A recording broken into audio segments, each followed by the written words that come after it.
안녕하세요, 여러분. 오늘도 건강한 하루 보내고 계신가요? 우리는 모두 나이가 들면서 많은 변화를 겪습니다. 특히 70세를 지나면서 몸과 마음에 생기는 변화는 개인차가 매우 크죠.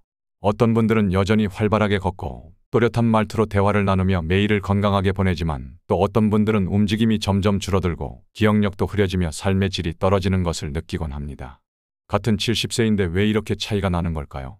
많은 분들이 유전 때문이야 라고 말씀하시지만, 실제로 과학적 연구에 따르면 유전이 건강에 미치는 영향은 고작 8%밖에 되지 않는다고 합니다.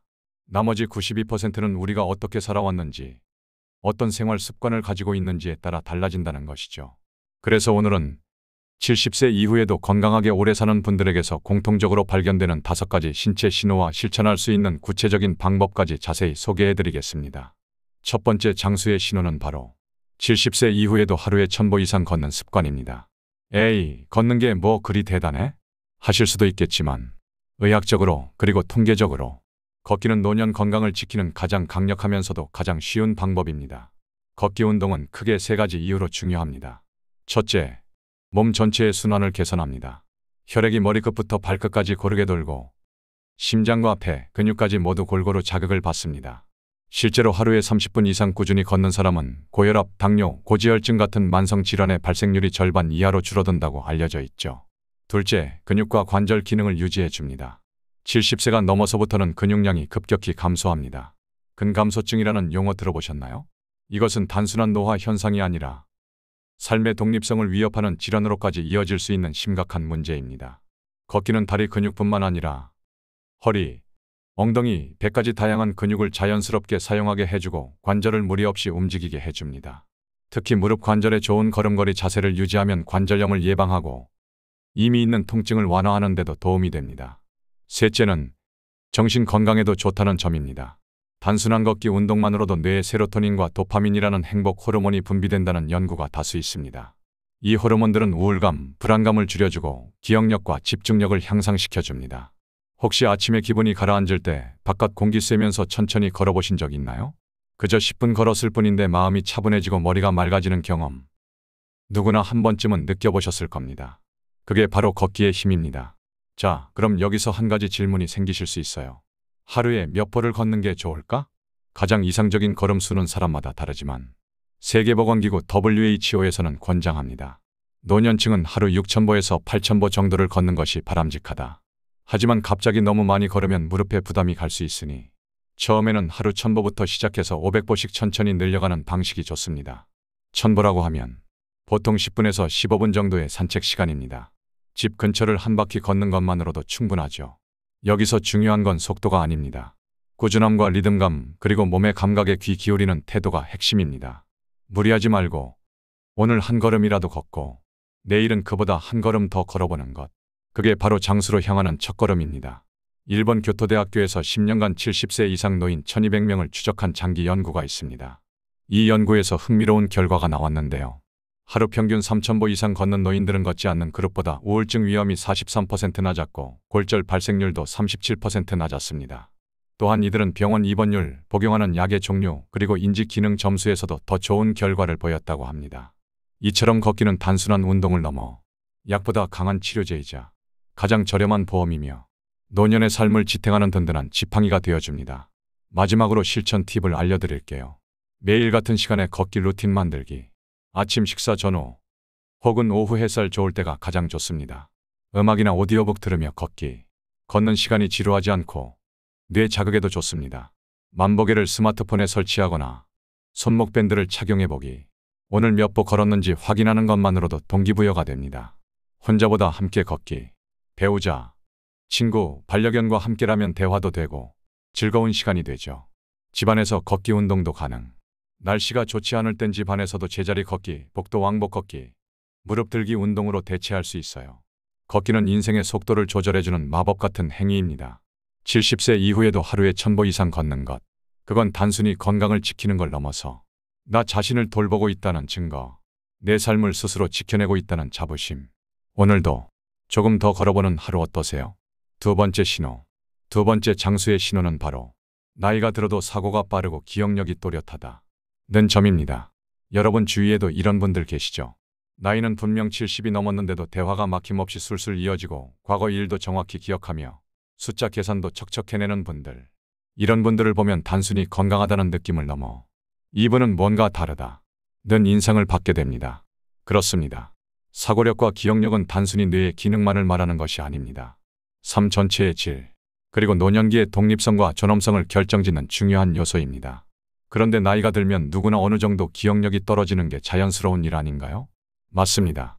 사실 60대부터는 뇌세포 수가 줄고 정보 처리 속도가 느려지는 것이 일반적입니다. 하지만 그 속도는 사람마다 천차만별이고 특히 습관과 생활 방식에 따라 엄청난 차이를 보입니다. 예를 들어 어떤 분들은 75세에도 신문을 구독하며 날마다 사설을 읽고 스도크나 퍼즐을 즐기고 자녀나 손주들과 스마트폰으로 영상통화를 하며 정보를 유연하게 받아들입니다. 반면 어떤 분들은 60대 중반부터 기억력 저하를 크게 느끼며 점점 외부와의 소통을 줄이고 일상의 혼란을 겪기도 하죠.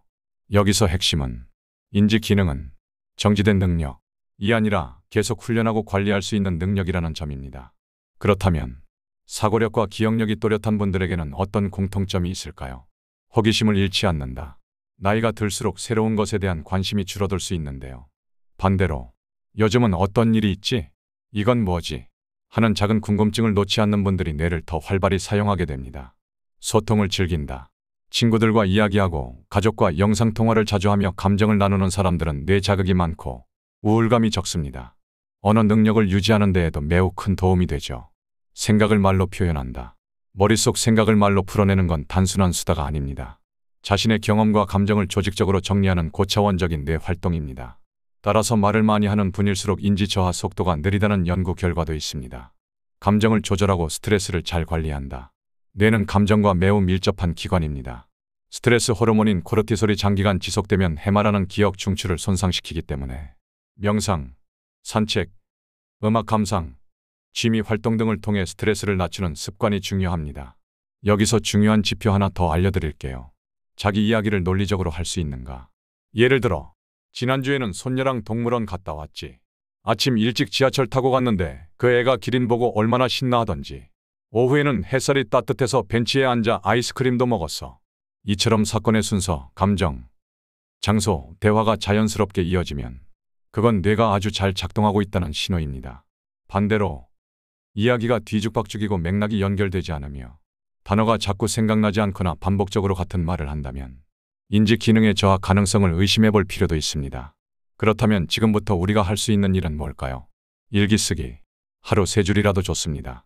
기억을 정리하고 감정을 표현하며 사고력을 유지할 수 있는 최고의 습관입니다.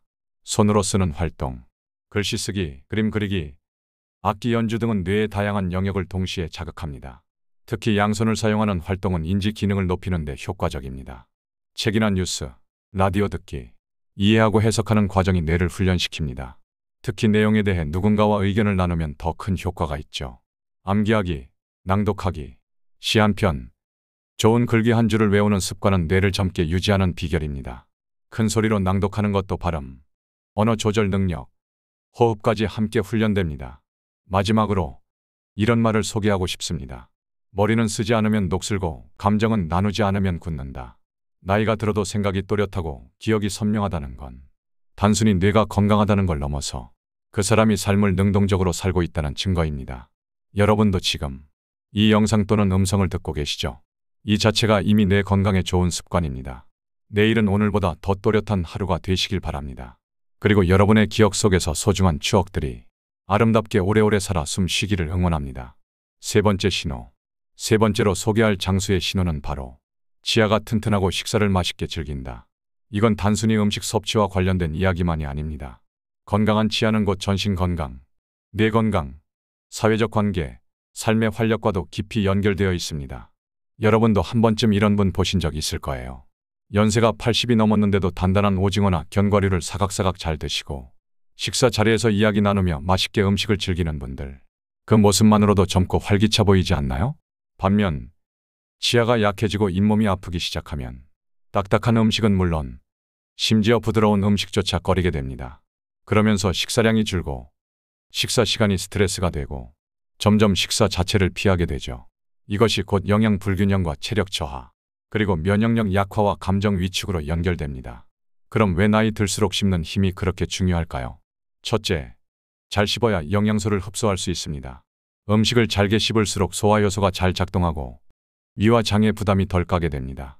반대로 씹지 않고 넘기는 습관이 생기면 위산 분비가 늘어나 속이 더부룩하고 장에서는 흡수가 원활하게 되지 않아 영양 불균형과 변비, 체중 감소로 이어질 수 있어요.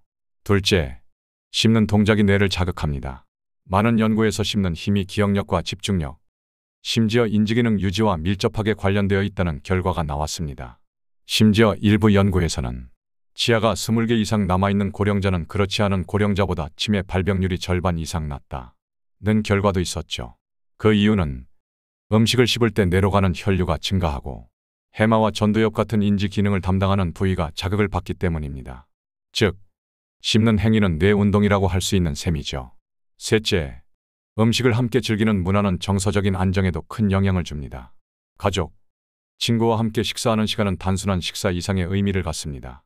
그런데 치아 문제가 생기면 이건 난 못 먹어, 미안해요 라며 자리를 피하게 되고 자신감이 줄어들고 외로움이 깊어질 수 있어요. 그렇다면 노년기에도 치아 건강을 유지하려면 어떻게 해야 할까요? 정기적인 치과 검진은 필수입니다. 1년에 1에서 2번은 꼭 치과에 방문해 스케일링, 잇몸 검사, 치아 상태 점검을 받아야 합니다. 아프기 전 예방이 가장 중요하죠. 딱딱한 음식보다 씹기 좋은 단단함을 선택하세요. 너무 질기고 강한 음식은 오히려 치아에 무리가 갈 수 있습니다. 대신 오독오독 씹히는 삶은 채소, 두부, 멸치, 호두, 삶은 고기처럼 치아를 사용하는 연습이 되는 건강한 음식을 자주 드세요. 치아가 불편하면 의치나 임플란트도 적극 활용하세요. 이 나이에 무슨 임플란트야라고 생각하시는 분들도 많은데 현재 기술은 매우 정밀해져서 삶의 질을 크게 높일 수 있습니다. 씹기만 편해져도 식욕이 회복되고 기분도 훨씬 나아진다는 보고가 많습니다. 구강청결 관리도 아주 중요합니다. 식후엔 칫솔질뿐만 아니라 가글, 치실도 활용하세요. 잇몸 질환은 소리 없이 다가와 치아를 서서히 약하게 만들기 때문에 안 아프더라도 관리하는 습관이 필요합니다. 수분 섭취도 꼭 신경 쓰세요.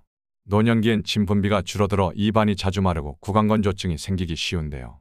이로 인해 입냄새, 충치, 구내염이 생기기 쉽습니다.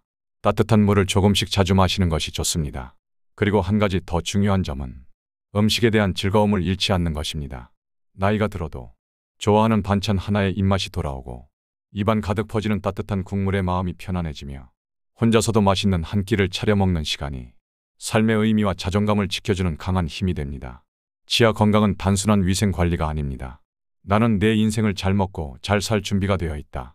나에게 하는 결심이자 선언입니다. 오늘 식사, 혹시 너무 부드러운 음식만 드신 건 아닌가요? 내일은 오독오독 씹히는 식감 좋은 반찬 하나 의식적으로 꼭꼭 씹으며 아, 나 아직 참 건강하구나 하는 마음으로 한 끼를 즐겨보시는 건 어떨까요? 네 번째 신호, 네 번째 장수의 신호는 바로 배뇨와 배변이 자연스럽고 원활하게 이루어진다. 혹시 이 이야기를 듣고 이건 민망한 이야기 아닌가 하고 생각하셨나요? 그렇지 않습니다. 사실 이 주제야말로 노년 건강에서 가장 중요하지만 가장 소홀히 다뤄지는 부분입니다. 왜냐하면 누구나 한 번쯤은 겪지만 누구도 쉽게 입 밖에 내지 않기 때문이죠. 하지만 분명하게 말씀드릴 수 있습니다. 배뇨와 배변 기능이 잘 유지된다는 건 몸속 장기들이 아직 제 역할을 잘하고 있다는 강력한 증거라는 것을요. 먼저 배뇨 기능부터 살펴볼까요? 우리 몸의 노폐물 중 상당 부분은 신장과 방광을 통해 배출됩니다. 신장은 혈액 속의 불순물과 과도한 수분을 걸러 소변을 만들고 이 소변이 방광에 모여 일정량이 되면 배출되죠. 그런데 이 기능이 원활하지 않으면 어떻게 될까요? 소변이 너무 자주 마려운 빈뇨, 잔여감이 남아 불쾌한 잔뇨감, 아예 나오는 것이 어려운 배뇨 곤란까지 다양한 문제가 생깁니다. 특히 남성분들의 경우 전립선 비대증은 60대 이상에서 매우 흔한 질환인데요. 전립선이 커지면서 요도를 눌러 소변 줄기가 약해지거나 소변을 참기 힘든 증상이 나타납니다. 또 여성분들의 경우 골반 근육이 약해지면 소변을 참지 못하고 재채기나 웃음, 기침할 때 나오는 요실금 증상이 많아집니다. 이로 인해 외출을 꺼리거나 낯선 장소에 가면 불안함을 느끼는 분들도 많죠. 하지만 여기서 중요한 건 이런 문제들은 늙어서 어쩔 수 없다고 참을 것이 아니라 충분히 관리할 수 있다는 인식입니다. 그렇다면 어떻게 관리해야 할까요? 수분을 충분히 섭취하세요. 소변이 자주 마려울까봐 일부러 물을 적게 마시는 분들이 계시는데요. 오히려 탈수가 생기면 방광 자극이 심해지고 소변 농도가 진해져 여러 감염 위험도 높아집니다. 따뜻한 물을 조금씩 자주 마시는 습관이 중요해요. 방광을 자극하는 음식은 피하세요. 커피, 탄산음료, 매운 음식, 알코올 등은 방광을 자극해 급료를 유발할 수 있어요. 너무 짠 음식도 소변량을 증가시키므로 주의가 필요합니다. 골반적인 운동, 케겔 운동을 꾸준히 하세요. 누워서나 앉아서 항문과 회음부 주변 근육을 5초간 조였다가 푸는 연습을 하루에 10회 이상 반복해보세요. 남녀 모두에게 효과가 좋고 요실금 예방에도 큰 도움이 됩니다. 이제 배변 기능에 대해서도 이야기해 볼게요. 혹시 요즘 변비로 고생하고 계신가요? 노년기에 접어들면서 장 운동이 느려지고 복근과 항문 주변 근육도 약해지면서 변비가 생기기 쉬운 상태가 됩니다. 또 활동량이 줄고 물을 적게 마시며 식이섬유 섭취가 부족해지면 딱딱하고 배출이 어려운 대변이 만들어지기 쉽죠. 이로 인해 하루 종일 복부가 더부룩하고 식욕이 줄어들고 기분까지 가라앉게 됩니다. 심하면 치액, 즉 치질까지 생기면서 화장실 가는 것이 두려워지고 악순환이 반복됩니다. 그렇다면 배변 건강을 지키기 위한 습관은 어떤 게 있을까요? 식이섬유를 충분히 섭취하세요. 채소, 과일, 현미, 통곡물, 해조류에는 장을 자극하고 부드럽게 배출을 돕는 식이섬유가 풍부합니다. 매일 같은 시간에 화장실 가는 습관을 들이세요. 장은 규칙을 좋아합니다. 아침 식사 후 커피 한 잔과 함께 배변을 시도하는 루틴을 만들어 보세요. 앉는 자세도 중요합니다. 발판을 놓고 다리를 살짝 올리면 장이 자연스럽게 펴져 훨씬 쉽게 배변이 가능합니다. 적당한 운동은 장 기능 활성화에 탁월합니다. 가벼운 걷기 운동만으로도 장이 마사지되듯 자극을 받아 변비 해소에 큰 도움이 됩니다. 정리하자면 배뇨와 배변이 자연스럽다는 건 몸의 신호체계가 아직 건강하게 작동하고 있다는 뜻입니다. 신장, 방광, 장, 신경, 근육 모든 기관이 유기적으로 조화를 이루고 있다는 이야기죠. 이 기능이 유지될 때 우리는 스스로를 더 자립적으로 돌볼 수 있고 삶의 주도권을 놓치지 않게 됩니다. 그리고 무엇보다 화장실을 자유롭게 오가는 그 일상이 얼마나 소중한 것인지 새삼 깨닫게 되죠. 오늘 하루도 따뜻한 물 한 잔, 섬유질 가득한 식사, 그리고 느긋한 산책 한 번으로 우리 몸속 작은 리듬을 다독여 보세요. 그 조용한 리듬이 건강하고 품위 있는 삶으로 이어질 것입니다. 5번째 신호, 마지막 5번째 장수의 신호는 심장과 폐 기능이 안정적으로 유지된다 는 점입니다. 심장과 폐, 두 기관은 단 한순간도 쉬지 않고 우리의 생명을 지탱해주는 몸속의 엔진과도 같은 존재죠. 심장은 하루에 약 10만 번 뛰며 혈액을 온몸으로 보내고 폐는 우리가 들이마신 공기에서 산소를 흡수해 혈액 속에 섞어 심장으로 보내줍니다.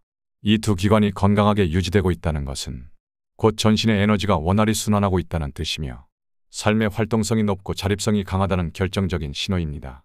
혹시 이런 경험 있으신가요? 가파른 계단을 오를 때 예전 같지 않게 숨이 차고 가슴이 두근거리며 오래 걷기 힘들어진 느낌. 이런 변화는 대부분 심장이나 폐의 기능이 조금씩 떨어지고 있다는 신호일 수 있습니다. 특히 70세가 넘어서면 혈관이 딱딱해지면서 혈압 조절이 어려워지고 폐활량도 점점 줄어들면서 조금만 움직여도 숨이 차는 일이 생기기 쉬워지죠. 하지만 그 변화가 자연스러우니까 괜찮다고 생각하며 운동을 피하고 움직임을 줄이면 그때부터 몸의 기능은 가속도로 떨어지기 시작합니다. 그렇다면 심장과 폐 기능이 좋은 사람들은 어떤 특징을 보일까요? 오래 걸어도 숨이 덜 찹니다. 등산이나 긴 산책 후에도 숨 고르기가 빠르며 회복이 빠릅니다. 피로 회복이 빠르고 가슴 답답함이 적습니다. 하루 일을 마치고도 지쳤지만 괜찮다는 느낌을 받는 경우가 많습니다. 밤에 호흡이 편안하고 숙면을 취할 수 있습니다. 폐 기능이 저하되면 수면 중에도 산소 포화도가 낮아져 자주 깨거나 피로가 누적됩니다. 몸이 따뜻하고 손발이 잘 붙지 않습니다. 혈액순환이 잘 이루어지는 심장은 전신 대사와 체온 유지에도 큰 영향을 미칩니다.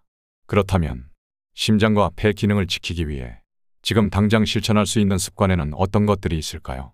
매일 20에서 30분 가벼운 유산소 운동, 걷기, 실내 자전거, 가벼운 계단 오르기 등이 좋습니다. 심박수를 적당히 높여주면 심장이 강해지고 폐활량도 서서히 늘어납니다. 호흡 훈련을 해보세요. 깊게 숨을 들이쉬고 천천히 내쉬는 복식호흡을 하루 5분 정도 실천하면 폐를 넓게 사용하는 연습이 됩니다. 염분과 기름진 음식 줄이기, 나트륨 섭취를 줄이면 고혈압 예방에 도움을 주고 트랜스지방이나 포화지방 섭취를 줄이면 심혈관 질환의 위험이 낮아집니다. 물 자주 마시기, 충분한 수분은 혈액을 묽게 해 혈전 형성을 막고 심장의 부담을 줄여줍니다. 정기적인 건강검진, 고혈압, 부정맥, 고지혈증 같은 심장질환은 초기 증상이 거의 없기 때문에 1년에 한 번 이상 심전도, 폐활량 검사, 혈액 검사 등을 체크하는 것이 필요합니다. 그리고 또 한 가지, 심장과 폐를 지키는 데 있어 감정의 건강도 아주 중요합니다. 스트레스를 많이 받으면 교감신경이 활성화되어 심장박동이 빨라지고 혈압이 오릅니다. 이는 심근경색, 뇌졸중의 원인이 되기도 하죠. 마음이 편안해야 숨도 부드러워지고 숨이 고르면 심장도 여유를 갖습니다. 따라서 명상, 가벼운 요가, 음악 감상, 친구와의 대화처럼 자신을 진정시키는 감정 환기 루틴을 만드는 것도 결국은 심장과 폐를 위한 최고의 선물이 됩니다. 마지막으로 폐를 위한 기침 습관도 기억해 주세요. 폐 안에 고여있는 가래나 먼지를 부드러운 기침으로 배출해주는 습관은 폐렴 예방에도 큰 도움이 됩니다. 특히 나이가 들면 기관지의 청소 기능이 떨어지므로 온몸이 말해주는 작은 신호에 귀 기울이고 입 안과 코 건강, 호흡 습관도 함께 챙겨주셔야 합니다. 정리하자면 심장과 폐는 하루하루의 삶을 견디는 보이지 않는 에너지의 중심축입니다. 이 두 기관이 건강한 사람은 비가 와도 바람이 불어도 자신 있게 외출하고 하루를 잘 마무리할 수 있습니다. 숨이 편하면 말이 편하고 움직임이 자유로우면 인생도 더 넓어집니다. 오늘 여러분의 심장은 안정적으로 뛰고 있나요? 지금 들이쉬는 숨, 가볍고 깊게 내쉬어 보세요. 당신의 폐도 오늘 하루 수고하고 있답니다. 지금까지 여러분과 함께 노년기를 건강하게 살아가는 5가지 중요한 신호를 살펴보았습니다. 이제 그 내용을 바탕으로 오늘부터 당장 실천할 수 있는 생활 습관들을 정리해 볼게요. 이건 단순한 정보가 아니라 여러분의 삶을 부드럽고 따뜻하게 바꿔줄 작지만 확실한 행동 목록입니다. 먼저 하루에 1000보 이상 걷는 습관. 무리할 필요는 없습니다. 집 앞 골목을 한 바퀴 걷는 것만으로도 충분합니다. 천천히 숨을 고르며 걷다 보면 몸도 마음도 조금씩 밝아지고 내 몸이 아직 잘 움직이고 있구나 하는 자신감도 차오를 거예요. 두 번째는 매일 뇌를 자극하는 활동. 책 한 페이지 읽기, 좋아하는 노래를 따라 부르기, 또는 손주와 영상통화를 하며 이야기 나누기. 이 모든 것이 여러분의 뇌에 생기를 불어넣고 기억력과 사고력을 건강하게 유지해 줍니다. 대화는 최고의 뇌 운동입니다. 오늘은 지나간 이야기를, 내일은 웃긴 일화를 나눠보세요. 그 대화 속에서 웃음도, 감동도, 건강도 함께 자랍니다. 세 번째, 치아 건강을 위한 작은 노력. 음식을 맛있게 씹고 즐길 수 있다는 건 삶의 질을 지키는 가장 큰 기둥입니다. 정기적으로 치과 검진을 받고 단단하면서도 씹기 좋은 음식들을 챙겨 드세요. 부드럽게 씹는 즐거움, 오독오독 소리 나는 만족감, 그 작은 기쁨들이 여러분을 더 젊게 만들어줄 거예요. 네 번째는 식이섬유를 충분히 섭취하는 것. 채소, 과일, 해조류, 통곡물. 이 자연의 선물들은 장을 부드럽게 자극하고 배변과 소화를 도와줍니다. 속이 편안하면 기분도 한결 가볍죠. 그리고 물도 하루 1.5리터 이상 챙겨주세요. 수분은 몸의 순환을 도와주고 피를 맑게 하며 노폐물을 몸 밖으로 내보내는 힘이 있습니다. 다섯 번째는 근육 유지와 뼈 건강을 위한 저강도 운동. 너무 힘들 필요는 없어요. 손을 위로 뻗거나 앉았다 일어나기, 벽에 기대어 천천히 무릎 굽히기 같은 작은 동작 하나하나가 여러분의 근육과 균형 감각을 지켜줍니다. 운동 후에는 햇볕 아래에서 15분 정도 햇살을 느껴보세요. 비타민 D가 생성되며 뼈 건강에도 큰 도움이 됩니다. 또한 햇살은 우울감을 줄여주는 최고의 자연약이기도 하죠. 그리고 마지막으로 꼭 기억해 주세요. 건강은 어느 날 갑자기 만들어지는 것이 아닙니다. 오늘 한 걸음 더 걷고, 내일은 채소 반찬을 한 접시 더 먹고, 이번 주에는 친구에게 안부 전화를 한 번 더 걸어보는 것. 그렇게 하루하루 실천하는 작고 소박한 습관들이 여러분을 더 건강하고 활기찬 내일로 데려다 줄 것입니다. 다음 시간에는 노화를 늦추는 식습관의 비밀에 대해 이야기해 드릴게요. 먹는 것 하나로도 몸은 다시 반응하고 기분도 달라지고 삶 전체의 방향이 달라질 수 있습니다. 그럼 여러분, 오늘 하루도 따뜻한 물 한 잔과 함께 몸과 마음을 잘 돌보시고 밝고 평온한 저녁 되시길 바랍니다.